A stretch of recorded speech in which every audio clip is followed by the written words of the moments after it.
제 이름은 김서연, 24살이고 경기도 수원의 한 초등학교에서 근무하는 1년차 교사입니다. 자정이었을 때 제 세상이 산산조각 났습니다.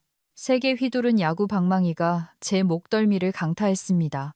저는 그대로 쓰러졌고 고통이 온몸으로 터져나가며 시야가 흐려졌습니다. 제 위에는 남동생이 서 있었습니다. 그의 실루엣은 방망이를 굳게 쥐고 있었고 그 눈은 어둡게 번뜩이고 있었습니다. 소리를 지르려 했지만 목소리가 막혔습니다. 저는 떨리는 손으로 휴대폰을 집어들어 가장 친한 친구에게 필사적인 구조 메시지를 입력했습니다. 오빠가 날 때렸어. 112에 신고해.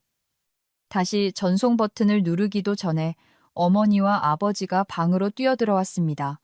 저는 그들이 저를 구해줄 것이라 생각했습니다. 하지만 어머니는 차갑게 웃었습니다.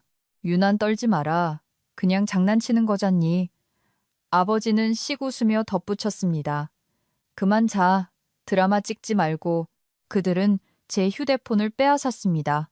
화면에는 아직 전송되지 못한 저의 간절한 호소가 빛나고 있었습니다.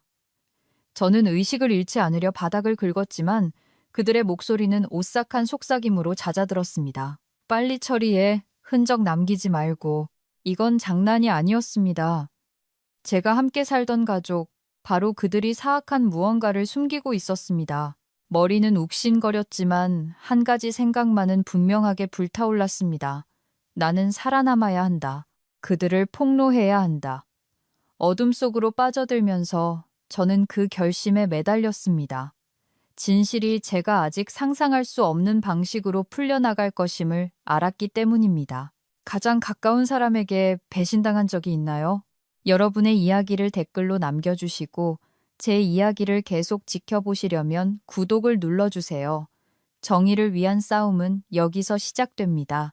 그리고 다음에 무슨 일이 일어날지 여러분은 믿지 못할 겁니다. 다음 날 아침, 저는 차가운 창고 바닥에서 깨어났습니다. 목이 묵직하게 욱신거리며 제가 아직 살아있음을 상기시켰습니다. 처음에는 움직일 수 없는 채로 누워있는 동안 기억들이 밀려와 왜 제가 항상 제 집에서 이방인이었는지를 그려주었습니다. 24살인 저는 돈을 아끼기 위해 수원에 있는 가족과 함께 살았습니다. 지역 초등학교 교사 월급으로는 학자금 대출을 갚기에도 벅찼기에 독립은 선택지에 없었습니다. 하지만 함께 사는 데는 대가가 따랐습니다. 어머니 박미숙과 아버지 김지우는 온통 남동생 김태민에게만 관심을 쏟았습니다. 19살의 대학 신입생인 태민이가 수업을 빼먹거나 차를 긁어도 그들은 그저 웃어 넘길 뿐이었습니다. 이제 알아가는 과정이잖아. 어머니는 태민이에게만은 다정한 목소리로 말하곤 했습니다. 하지만 저에게는 달랐습니다. 제가 설거지하는 것을 잊거나 채점을 하느라 늦게까지 남아있으면 아버지는 저를 꾸짖었습니다. 정신 좀 차려라, 서연아. 그는 차가운 눈으로 쏘아붙였습니다. 이러한 차별은 제가 미처 알아차리지 못했던 작은 순간들에서 비롯되어 몇 년 전에 시작되었습니다. 할머니 이혜진은 제게 도피처였습니다. 10대 시절 저는 성균관대학교 근처에 있는 할머니 댁까지 자전거를 타고 가 함께 추리소설을 읽거나 장미정원을 가꾸곤 했습니다. 넌 내 할미를 쏙 빼닮았어. 할머니는 부드럽게 웃으며 말씀하셨습니다. 태민이는 할머니 댁에 찾아가는데 전혀 관심이 없었습니다. 할머니 이름이 나오면 그 늙은 할망구라고 비웃으며 부르곤 했습니다. 할머니는 그걸 알아차리셨습니다. 할머니는 태민이의 매력이 피상적이고 성미가 급하다는 것을 꿰뚫어 보셨습니다. 3년 전 할머니가 돌아가셨을 때 그분의 유언은 모든 것을 바꿔놓았습니다. 할머니는 제가 차를 대접하고 이야기를 들어주며 곁을 지켰다는 이유로 제 25번째 생일에 받을 수 있는 10억 원을 남기셨습니다. 그 신탁은 제가 25살이 될 때까지 이제 딱 1년 남을 때까지 묶여 있었습니다. 그 돈은 우리 가족을 갈라놓았습니다. 태민이의 분노는 날카로워졌습니다. 저녁 식사 자리에서 누군가 저의 교직 생활을 칭찬하면 그는 저를 노려보았습니다. 어느 날 저녁, 그는 제게 발을 걸어 제 카메라를 바닥에 떨어뜨려 렌즈를 박살냈습니다. 미안. 그는 씩 웃으며 말했지만 그 미소는 그의 본심을 드러냈습니다. 또 한 번은 그가 사용한 후에 제 노트북이 고장났습니다. 화면에 금이가 있었습니다. 어머니는 그걸 대수롭지 않게 넘겼습니다. 사고는 일어날 수 있는 거야, 서연아. 그녀는 무미건조한 톤으로 말했습니다. 아버지는 그저 고개를 끄덕이며 제 시선을 피했습니다. 그들의 편에는 새로운 것이 아니었지만 유언장 때문에 상황은 더 악화되었습니다. 어머니는 그 돈에 대해 더 자주 언급하기 시작했습니다. 그 유산이면 많은 걸 해결할 수 있을 텐데. 그녀는 아침 식사 중에 말하며 제게 힐끗 시선을 던졌습니다. 항상 컴퓨터를 만지작거리던 아버지는 동의하듯 흥얼거렸습니다. 저는 그들이 밤늦게 밀린 청구서에 대해 언쟁하는 것을 엿들었습니다. 벽을 통해 들려오는 그들의 목소리는 긴장감으로 가득했습니다. 그들은 빚더미에 허덕이고 있었고 저는 점점 목적을 위한 수단처럼 느껴지기 시작했습니다. 태민이는 한술 더 떴습니다. 왜 누나야? 어느 날 밤 그는 복도에서 저를 궁지로 몰아넣고 쏘아붙였습니다. 누나는 그럴 자격 없어. 그의 말은 깊은 상처를 남겼습니다. 그는 제 동생이었지만 우리는 결코 가깝지 않았습니다. 그의 장난은 점점 심해져 제 수업 계획안을 숨기거나 책에 커피를 쏟기도 했습니다. 매번 어머니와 아버지는 그를 변호했습니다. 태민이도 스트레스가 많아서 그래. 아버지는 어깨를 으쓱하며 말했습니다. 교직은 제게 생명줄이었습니다. 학생들의 열의에 찬 얼굴은 제게 목적의식을 계속 나아갈 이유를 주었습니다. 하지만 집에서 저는 투명 인간이었습니다. 태민이의 행동은 대담해졌고 부모님의 변명은 약해졌습니다. 어느 날 오후 제 차 열쇠가 없어져 학부모 회의에 참석하지 못하게 되었습니다. 제가 따져 묻자 태민이는 씩 웃었습니다. 진정해 누나. 그는 열쇠를 제게 다시 던져주며 말했습니다. 어머니가 그 말을 엿듣고 한숨을 쉬었습니다. 소란 피우지 마. 그녀는 제게 말했습니다. 그날 밤 저는 거실에서 어머니가 아버지에게 속삭이는 것을 들었습니다. 그 돈이면 우릴 구할 수 있어. 그녀의 목소리는 낮았습니다. 서연이에겐 필요 없는 돈이잖아. 아버지는 동의하며 중얼거렸습니다. 속이 뒤틀렸습니다. 그들은 단지 태민이를 보호하는 것이 아니었습니다. 그들은 무언가를 계획하고 있었습니다. 창고의 냉기가 저를 현실로 되돌렸습니다. 그 기억들은 태민이의 질투와 부모님의 절박함이 몇 년 동안 끓어오르고 있었다는 것을 분명히 보여주었습니다. 제 25번째 생일이 다가오면서 그들에게는 시간이 얼마 남지 않았습니다. 저는 더 이상 그들의 딸이 아니었습니다. 저는 장애물이었습니다. 저는 탈출해야 했고 그들의 계획을 밝혀내고 할머니가 제게 주신 것을 지켜야 했습니다. 며칠 전까지만 해도 저는 교직에 집중하려 애쓰고 있었습니다. 교실은 제 성역이었고 그곳에서 저는 수업 계획과 학생들의 빛나는 질문에 에너지를 쏟을 수 있었습니다. 하지만 집안의 긴장감은 모든 것에 스며들어 저를 갈갈이 찢어 놓았습니다. 부모님의 결혼기념일 파티가 있던 주에 모든 것이 터져 나왔습니다. 수원의 초등학교 1년차 교사로서 저는 여전히 제자리를 찾아가고 있었습니다. 제 하루는 3학년 학생들의 호기심을 자극할 활동을 만드는 데 쓰였습니다. 저는 집에 기다리고 있는 긴장감을 피하기 위해 학교에 늦게까지 남아 유인물을 수정하거나 채점을 했습니다. 하지만 파티에는 빠질 수 없었습니다. 어머니와 아버지는 몇 주 동안 그것을 계획해왔습니다. 그들의 25주년을 축하하는 큰 행사였습니다. 그들은 이웃, 동료, 심지어 먼 친척까지 초대했습니다. 저는 태민이가 저를 비참하게 만들 방법을 찾을 것을 알았기에 그 파티가 두려웠습니다. 파티가 있던 날 밤, 저는 손님들이 떠난 후에 마무리할 생각으로 수업 계획안 폴더를 들고 집에 도착했습니다. 집은 잡담과 잔 부딪히는 소리로 윙윙거렸습니다. 저는 억지로 미소를 지으며 사람들에게 인사했지만 태민이는 이미 특유의 편안한 미소로 모든 사람을 매료시키고 있었습니다. 그는 제 눈을 마주치고는 제가 모르는 무언가를 안다는 듯이 씩 웃었습니다. 저는 그를 무시하고 방해가 되지 않도록 부엌 조리대 위에 폴더를 올려두었습니다. 그저 그 저녁을 무사히 넘기고 싶었습니다. 파티가 반쯤 지났을 때 저는 제 서류를 확인하기 위해 잠시 자리를 떴습니다. 제 심장이 쿵 내려앉았습니다. 폴더가 열려 있었고 페이지들은 흩어져 있었으며 일부는 구겨지고 다른 것들은 주스에 얼룩져 있었습니다. 과학 단원을 위해 제가 공들여 그린 그림들은 잉크가 번져 알아볼 수 없게 망가져 있었습니다. 저는 즉시 누가 그랬는지 알았습니다. 저는 디저트 테이블 옆에서 이웃과 웃고 있는 태민이를 발견했습니다. 내 폴더 만졌어? 저는 목소리를 낮추며 물었습니다. 그는 어깨를 으쓱하며 눈을 번뜩였습니다. 떨어졌나 보지. 그는 쿠키를 입에 넣으며 말했습니다. 그의 태연한 무시는 저를 불타게 했습니다. 저는 손을 떨며 손상된 페이지들을 모았습니다. 몇 달간의 노력이 수포로 돌아갔습니다. 저는 음료를 채우고 있던 어머니에게 따졌습니다. 태민이가 제 수업 계획안을 망쳤어요. 저는 증거를 들어보이며 말했습니다. 그녀는 그것들을 거의 쳐다보지도 않았습니다. 오늘 밤엔 드라마 찍지 마라 서연아. 그녀는 쏘아붙였습니다. 우리 결혼기념일이잖니. 저는 충격받아 멍하니 서 있었습니다. 이거 준비하는데 몇 주나 걸렸단 말이에요. 제가 말했습니다. 그녀는 눈을 굴렸습니다. 새로 만들면 되지. 넌 그런 거 잘하잖아. 그녀의 말은 비수처럼 꽂혔지만 더 심한 것은 그녀의 다음 공격이었습니다. 네, 자신에게만 그렇게 집중하지 않았다면 우리 모두가 힘들어하고 있다는 걸 알았을 텐데. 네, 할머니가 남긴 그 돈이 도움이 될 수도 있었고 할머니의 유언에 대한 그녀의 언급은 큰 충격이었습니다.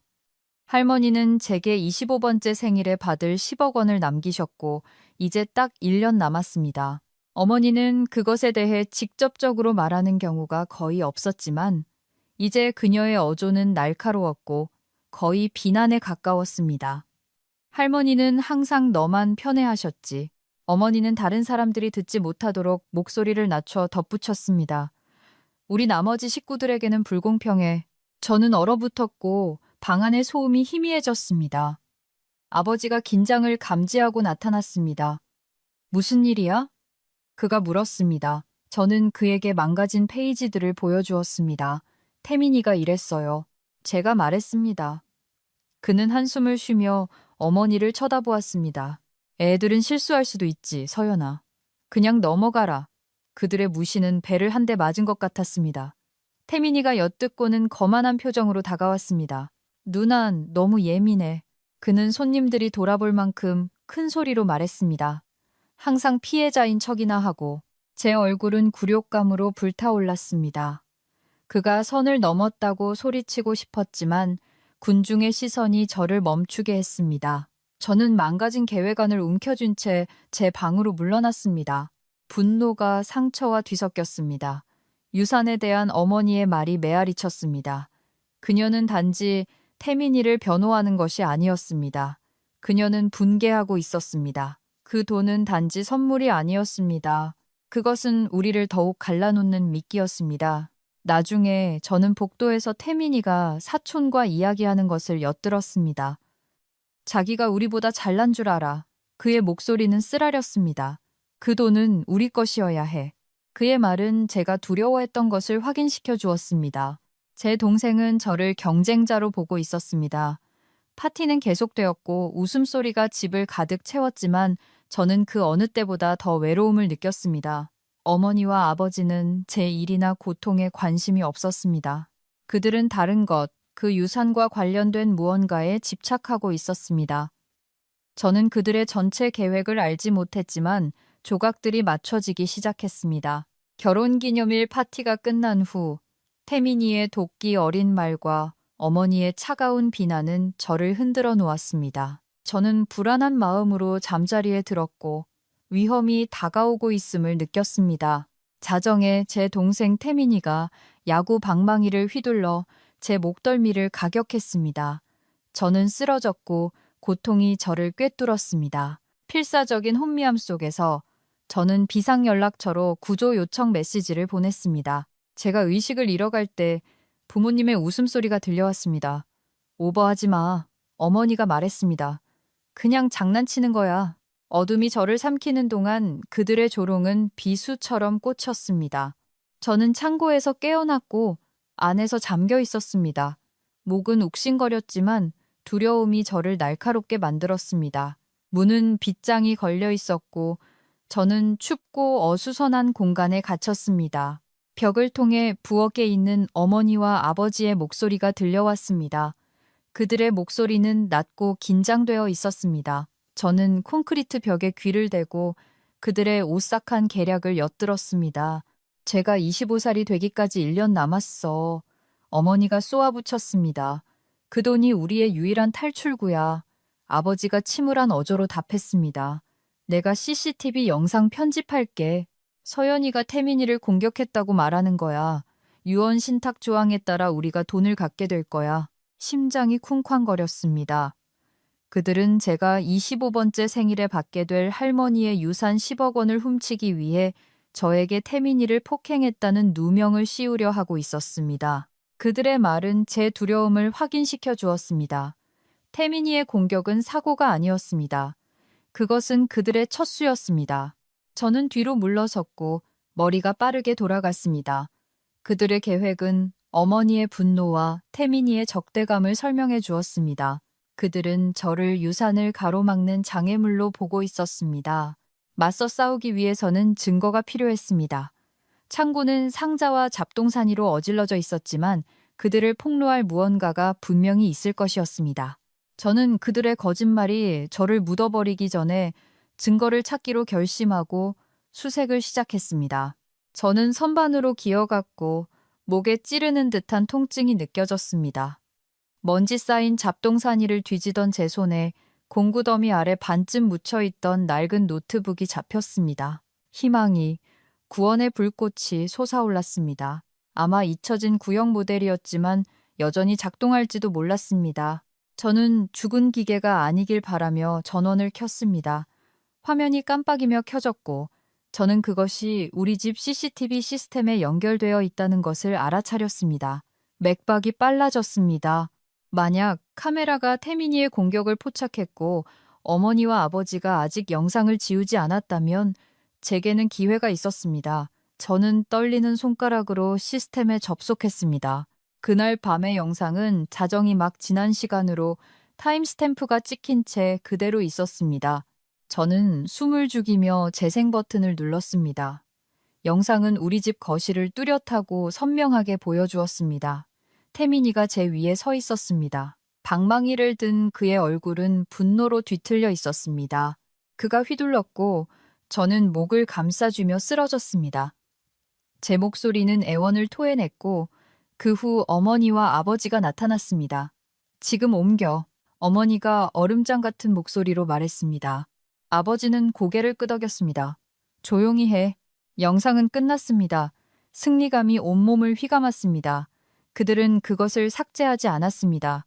순전히 운이었습니다. 저는 근처에서 찾은 빈 USB에 그 비디오를 저장했고 손은 흥분으로 떨렸습니다.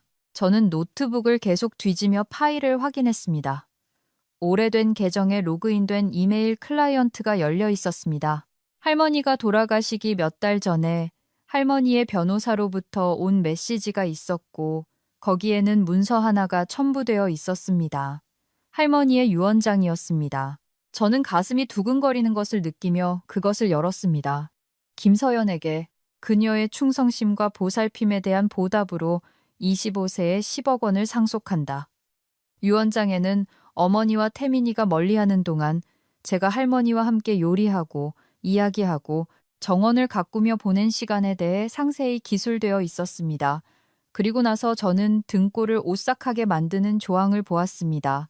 만약 제가 폭행과 같은 강력범죄로 유죄 판결을 받으면 전체 유산은 어머니에게 양도된다는 내용이었습니다. 할머니는 상속인이 도덕적으로 합당한지를 확인하기 위해 이 조항을 추가했지만 그것은 어머니와 아버지에게 완벽한 무기를 쥐어준 셈이었습니다. 그들은 저에게 태민이를 공격했다는 누명을 씌우고 그 조항을 발동시켜 돈을 가로챌 계획이었습니다. 그 사실을 깨닫자 충격이 컸습니다. 그들의 계략은 계산적이고 무자비했으며 이제 수정처럼 명확해졌습니다. 저는 가슴속에서 타오르는 기쁨과 함께 그 문서를 USB에 저장했습니다. 이것은 제 이름을 지켜줄 생명줄, 확실한 증거였습니다.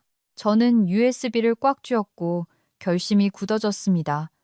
그들을 폭로할 수는 있었지만 저는 여전히 갇혀 있었습니다. 창고 문은 단단히 잠겨 있었지만 작업대 위에서 녹슨 드라이버를 발견했습니다. 저는 그것을 경첩에 쑤셔넣고 핀이 헐거워질 때까지 비틀었습니다. 문이 겨우 빠져나갈 수 있을 만큼 열렸습니다. 저는 재킷에 USB를 넣었고 그것이 제 유일한 방어 수단이라는 것을 알았습니다. 어머니와 아버지는 여전히 부엌에서 음모를 꾸미고 있었습니다. 경찰은 태민이 말을 믿을 거야. 아버지가 말했습니다. 쟤는 아무것도 없어. 저는 심장이 뛰는 것을 느끼며 위층으로 살금살금 올라갔습니다. 제 방은 덫처럼 느껴졌지만 계획이 필요했습니다. 저는 침대 매트리스 밑에 USB를 숨기고 그것이 안전하기를 기도했습니다. 저는 제 말을 믿어줄 수진이나 이모에게 연락해야 했습니다. 어머니의 목소리가 들려왔습니다. 곧 창고 확인해봐. 그녀가 말했습니다. 걘 말 못해. 시간이 얼마 남지 않았습니다. 저는 진실을 쥐고 있었지만 그들의 거짓말이 저를 옥죄어 오고 있었습니다. 유산을 지키고 제 이름을 지키기 위해 빨리 행동해야 했습니다. 아침이 되자 저는 창고에서 탈출했습니다. 금이 간 문틈으로 빠져나오면서 심장이 마구 뛰었습니다. USB는 재킷 안에 안전하게 넣어져 있었습니다. 저는 숨을 헐떡이며 마당을 가로질러 이웃집으로 달려갔습니다. 해는 막 떠올라 조용한 수원의 거리에 긴 그림자를 들이우고 있었습니다. 저는 이씨 댁의 문을 두드리며 그들이 깨어있기를 기도했습니다. 60대의 친절한 아주머니인 이씨가 문을 열었고 제 목에 멍과 공황 상태인 표정을 보고 눈이 커졌습니다. 서연아, 무슨 일이니? 그녀는 저를 안으로 끌어당기며 물었습니다. 저는 더듬거리며 말했습니다. 112에 전화해야 해요. 제 가족이 저에게 누명을 씌우려 해요. 그녀는 망설임 없이 자신의 휴대폰을 건네주었습니다. 저는 떨리는 목소리로 전화를 걸어 교환원에게 태민이의 공격과 제 유산을 훔치려는 음모에 대해 말했습니다. 증거가 있어요. 저는 USB를 움켜쥐며 말했습니다. 빨리 사람을 보내주세요. 교환원은 경찰관들이 곧 도착할 것이라고 약속했습니다. 저는 이씨 아주머니에게 감사 인사를 전했습니다. 그녀는 차를 권했지만 저는 가만히 앉아 있을 수 없었습니다. 제 머릿속은 다음에 일어날 일로 가득 찼습니다. 몇 분 후 사이렌 소리가 울렸습니다. 남녀 경찰관 2명이 이씨 댁 문 앞에 도착했습니다. 저는 두려움에도 불구하고 침착한 목소리로 공격에 대해 설명했습니다. 어젯밤에 제 동생 태민이가 야구 방망이로 저를 때렸어요. 제 부모님 박미숙과 김지우는 저를 창고에 가뒀고요. 그들은 태민이를 폭행한 혐의로 저에게 누명을 씌워 제 유산 10억 원을 가로챌 계획이에요.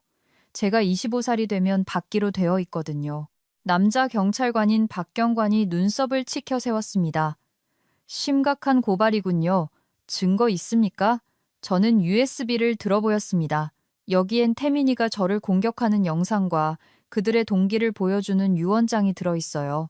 그들이 반응하기도 전에 탈출하기 전에 챙겼던 제 주머니 속 휴대폰이 울렸습니다. 모르는 번호로부터 온 문자 메시지였습니다. 네가 태민이를 공격했다. 우리에겐 증거가 있어. 자수해. 속이 철렁했습니다.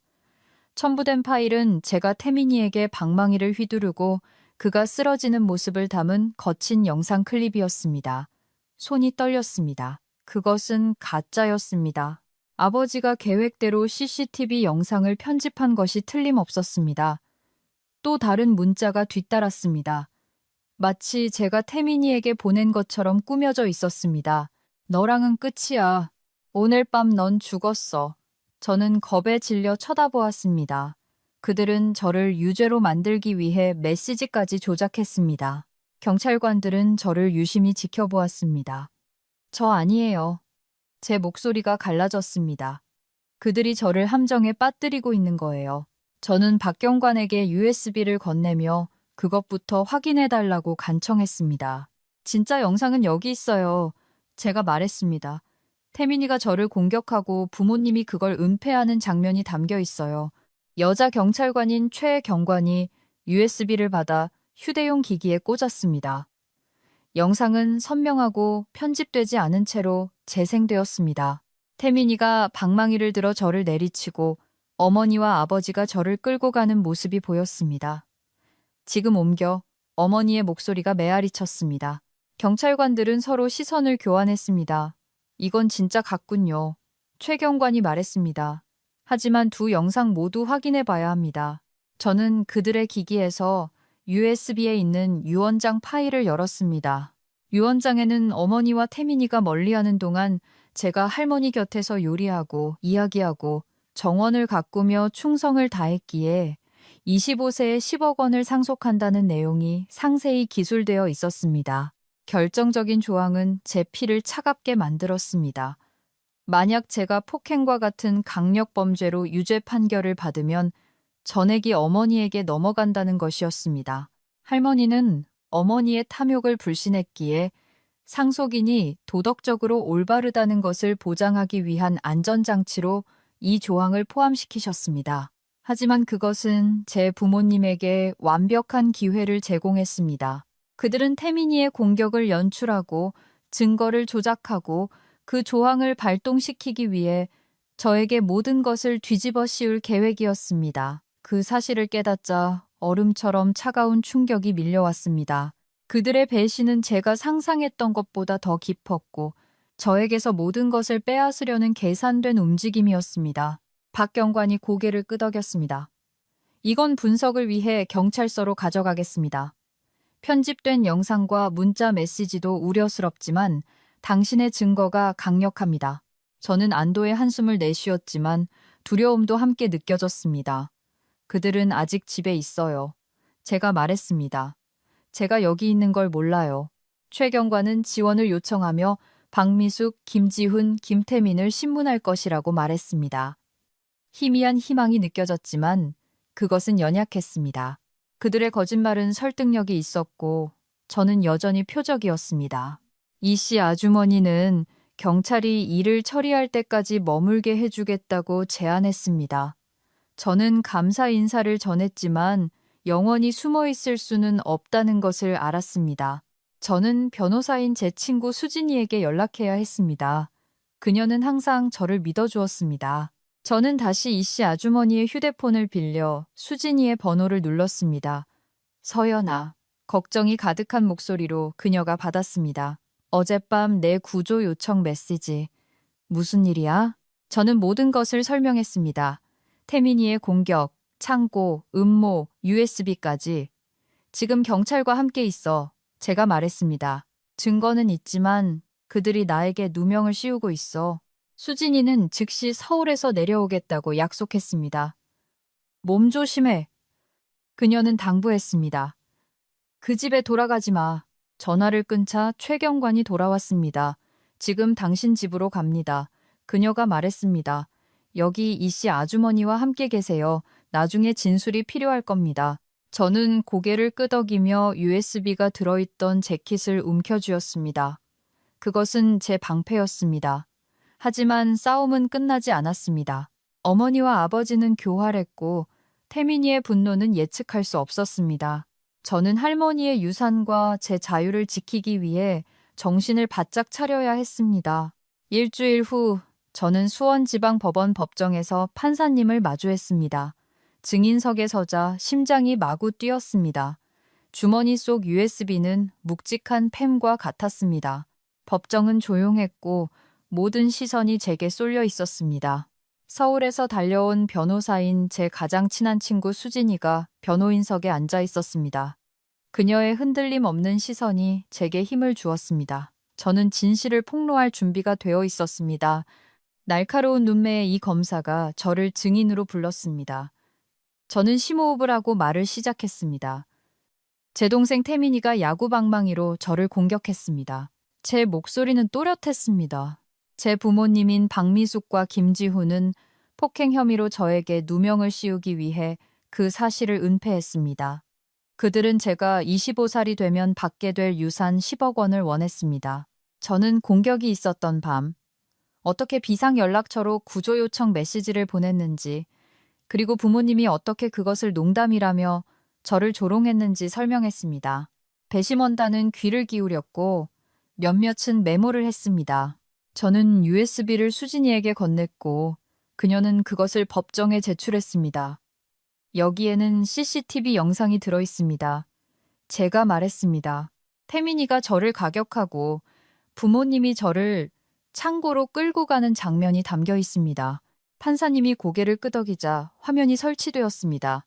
영상이 재생되었습니다. 태민이의 분노에 찬 얼굴, 휘둘러지는 방망이, 쓰러지는 제 몸, 어머니의 차가운 목소리가 울려 퍼졌습니다. 지금 옮겨. 아버지가 중얼거렸습니다. 조용히 해. 법정 전체에 놀라움의 탄성이 퍼졌습니다. 수진이는 영상을 멈추고 타임스탬프와 선명도를 지적했습니다. 이것은 편집되지 않은 원본입니다.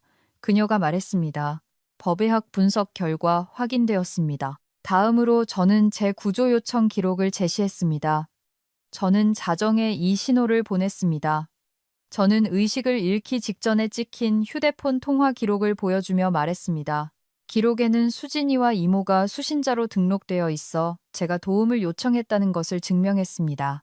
수진이는 이를 확증하며 알림을 받고 다음 날 아침 제게 전화해 음모에 대해 알게 되었다고 설명했습니다. 저는 몇 달 동안 써온 작은 수첩인 제1기장을 꺼냈습니다. 이것은 그들의 적대감을 기록한 것입니다. 저는 태민이의 공격성과 제 두려움에 대한 부모님의 무시를 묘사한 항목들을 펼치며 말했습니다. 몇 주 전에 한 항목에는 엄마가 또 유언장 얘기를 꺼냈다. 돈에 집착하고 있다고 적혀 있었습니다. 또 다른 항목에는 제가 돈을 빌려주기를 거부한 후 태민이가 위협했던 사실이 기록되어 있었습니다. 판사님은 읽을 수 없는 표정으로 페이지들을 검토했습니다. 수진이가 발언했습니다. 이 기록들은 공격의 시간대와 서연 씨의 유산을 훔치려는 계략과 일치합니다. 이 검사는 제가 태민이를 공격했다고 주장하며 검찰 측 주장을 펼쳤습니다. 그녀는 그들의 가짜 영상, 즉 제가 태민이에게 방망이를 휘두르고 그가 쓰러지는 영상을 보여주었습니다. 이것은 조작된 것입니다. 제 목소리는 흔들림이 없었습니다. 제 아버지 김지우는 저에게 누명을 씌우기 위해 영상을 편집할 것이라고 인정했습니다. 수진이는 그들의 영상에 디지털 조작이 있었음을 폭로하는 법의학 보고서를 인용하며 저를 뒷받침했습니다. 배심원단의 얼굴은 거짓말을 감지하며 굳어졌습니다. 저는 유산에 대해 설명했습니다. 제 할머니 이혜진은 제가 부모님과 태민이가 멀리하는 동안 할머니를 요리하고 이야기하고 정원을 가꾸며 보살폈기 때문에 제게 10억 원을 남기셨습니다. 저는 USB에 있던 유언장을 화면에 띄우고 그 조항을 강조했습니다.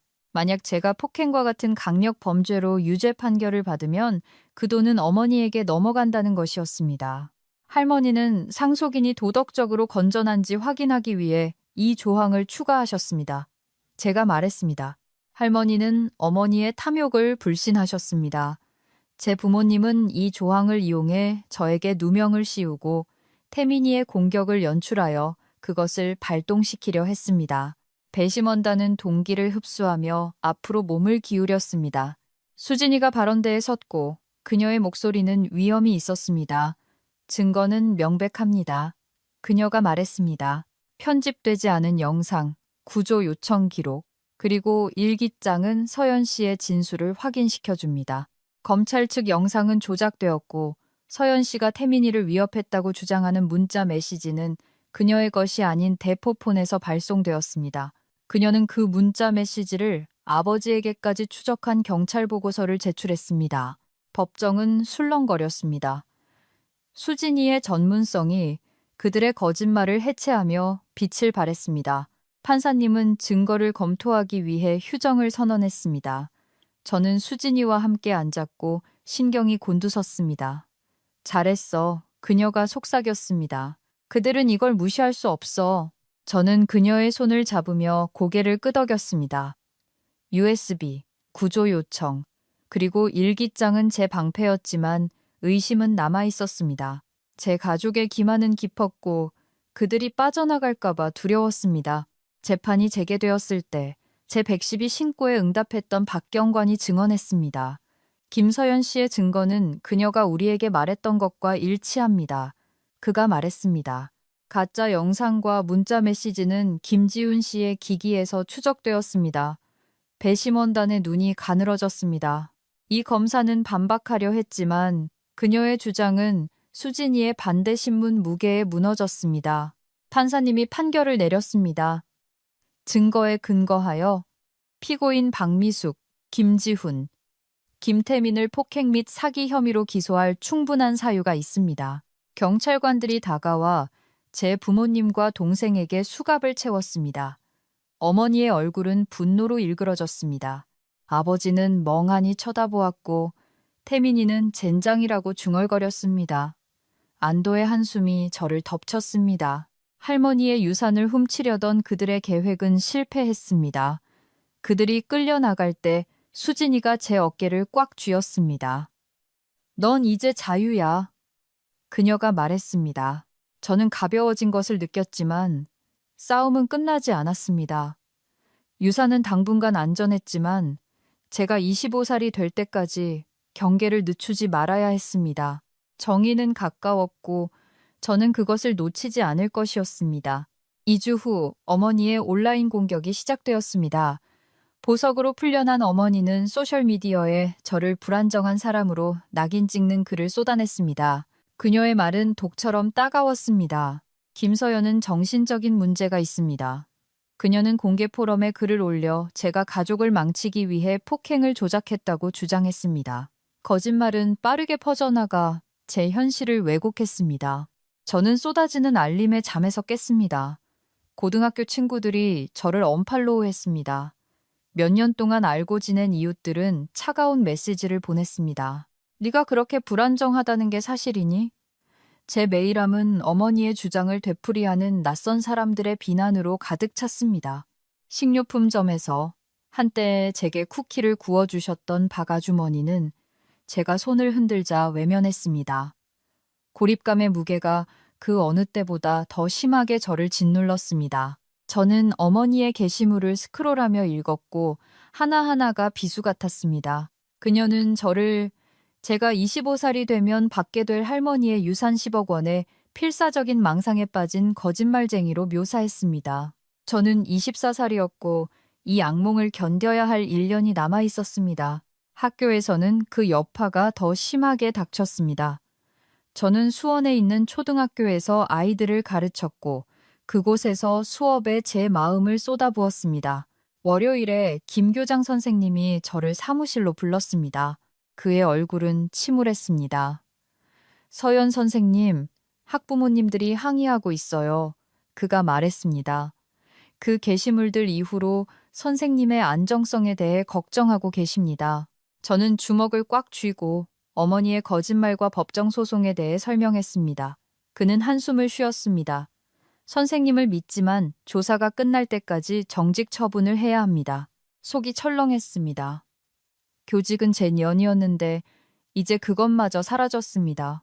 저는 아무 잘못도 하지 않았음에도 불구하고 수치심으로 뺨이 불타는 것을 느끼며 그의 사무실을 나왔습니다. 집에 돌아와 소파에 앉아 휴대폰을 쳐다보았습니다.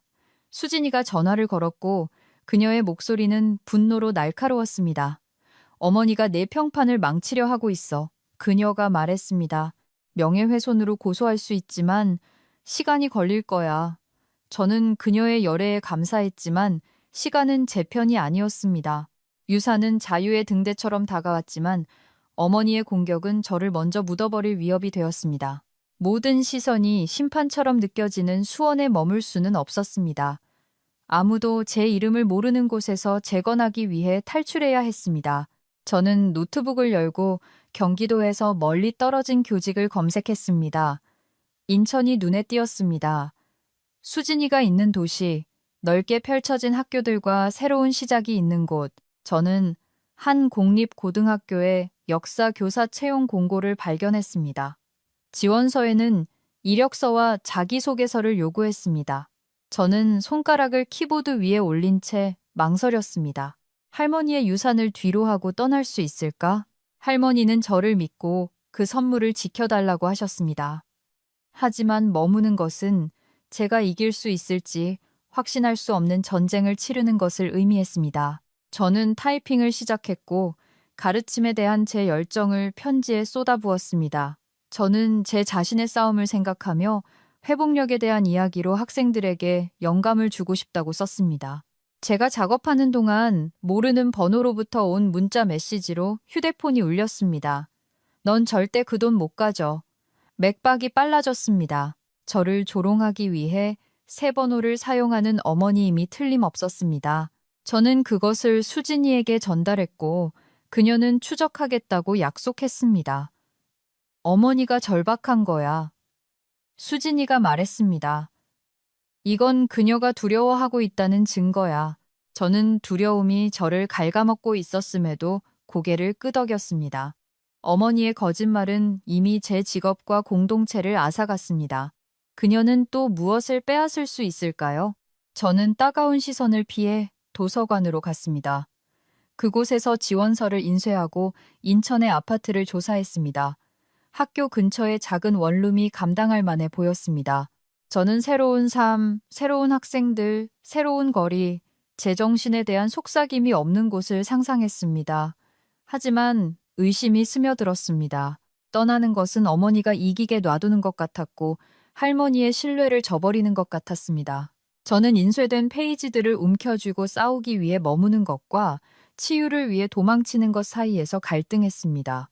그날 저녁 저는 카페에서 수진이를 만났습니다. 그녀는 명예훼손 소송의 개요가 적힌 법률 노트를 테이블 건너편으로 밀었습니다. 어머니의 게시물은 명백히 거짓이야. 그녀가 말했습니다. 법정 증거를 사용해서 그녀를 막을 수 있어. 저는 커피를 마시며 선택지를 저울질했습니다. 소송은 제 이름을 깨끗하게 할 수 있었지만 그것은 저를 수원해 이 유독한 싸움에 묶어둘 것이었습니다. 저는 더 많은 전투가 아닌 평화를 원했습니다. 떠날까 생각 중이야. 제가 인정했습니다. 수진이의 눈이 부드러워졌습니다. 이해해. 그녀가 말했습니다. 하지만 내가 어디를 가든 내가 뒤에서 받쳐줄게. 그녀의 지지는 저를 안정시켰고 제가 혼자가 아니라는 것을 상기시켜 주었습니다. 자정이 되자 저는 결정을 내렸습니다.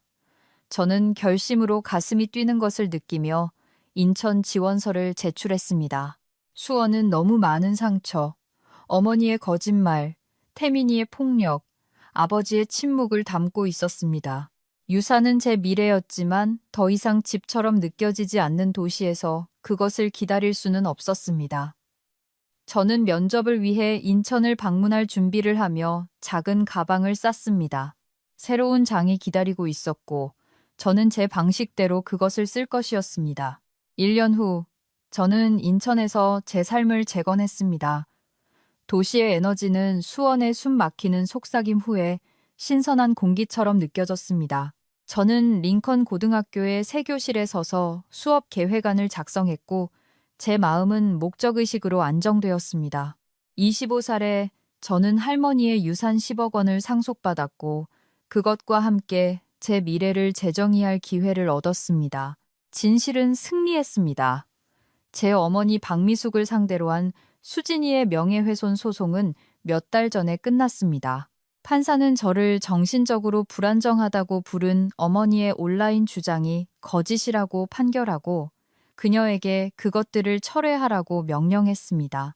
그 판결은 지역 뉴스에 퍼져 제 이름을 깨끗하게 해주었습니다. 링컨 고등학교의 동료들은 제가 선택하지 않는 한 제 과거를 모른 채 편견 없이 저를 환영했습니다. 수원의 교육청은 공식적인 사과문을 보내 제 교원 자격증을 복직시켰지만 저는 돌아가기를 거절했습니다. 인천은 이제 제가 당당하게 설 수 있는 곳 제 집이었습니다.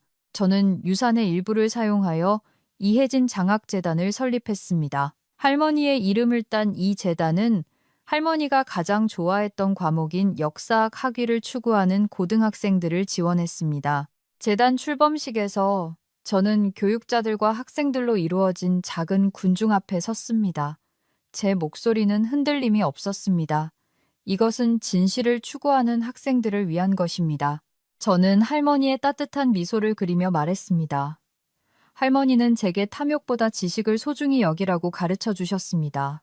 첫 수혜자인 은지라는 이름의 수줍은 고3 학생은 눈물을 글썽이며 제게 감사 인사를 전했습니다. 그녀의 꿈은 고대 문명을 연구하는 것이었고 장학금이 그녀의 등록금을 충당해 줄 것이었습니다. 그녀의 희망을 보는 것은 제 자신의 희망을 비추는 것 같았고 제가 왜 그렇게 열심히 싸웠는지를 상기시켜 주었습니다. 수진이는 그 행사를 위해 와주었습니다. 그녀의 존재는 조용한 힘이었습니다. 그 후 카페에서 커피를 마시며 그녀는 제 가족에 대한 소식을 전해주었습니다. 어머니는 사기 혐의로 실형을 선고받았고 항소는 기각되었습니다. 제 동생 태민이와 아버지 김지우는 폭행에 가담한 역할로 복역 중이었습니다. 저는 고개를 끄덕였고 분노가 아닌 거리감만을 느꼈습니다. 그들은 그들의 길을 선택했고 저는 제 길을 선택했습니다. 수진이가 제 손을 꽉 쥐었습니다. 넌 정말 대단한 일을 해냈어. 그녀가 말했습니다. 저는 그녀의 의리에 감사하며 미소 지었습니다. 피보다 강한 유대감이었습니다. 가르치는 것은 제 안식처가 되었습니다. 호기심 많고 불안한 10대들이 섞인 제 학생들은 매일 저에게 도전 과제를 주었습니다. 저는 혁명에 대한 수업을 만들었고 제 자신의 정의를 위한 싸움과 유사점을 그렸습니다. 어느 날 민준이라는 학생이 손을 들었습니다. 사람들이 거짓말을 할 때 무엇이 진실인지 어떻게 알 수 있어요? 그가 물었습니다. 저는 잠시 멈추고 어머니의 게시물, 태민이의 폭력, 아버지의 침묵을 생각했습니다. 증거를 파헤쳐야 해. 제가 대답했습니다. 그리고 내 곁에서 주는 사람들을 믿어야 하고 민준이는 공책에 무언가를 휘갈겼으며 고개를 끄덕였습니다. 이런 순간들은 작지만 심오한 승리처럼 느껴졌습니다.